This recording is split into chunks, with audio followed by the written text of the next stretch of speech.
இப்ப வந்து இப்ப எனக்கு பசிக்குது.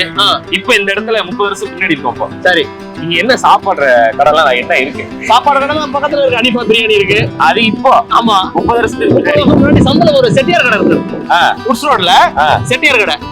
5 ரூபா கொடுத்தா போதும், பிரிஞ்சி சாதம் சுட சுட இருக்கும். மேல வந்து கரண்ட் கிடையாது. ஆமா, காலைல போய் சாப்பிட்டோமே நம்ம. ஆமா, அதேதான் செட்டியார் கடை. அதேதான். ஆமா, அது வந்து செட்டியார் கடை. கரண்ட் கிடையாது. பிரமாதமா இருக்கும் சாப்பாடு. 5 ரூபா பிரிஞ்சி சாதம், 2 ரூபா வடை.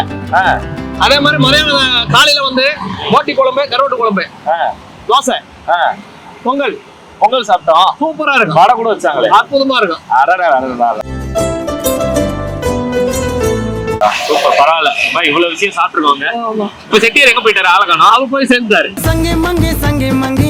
30 வருஷம் அப்புறம் இல்ல அவரு. அவ்வளவுதான் போய் கடையே இல்ல. கிடையாது கிடையாது.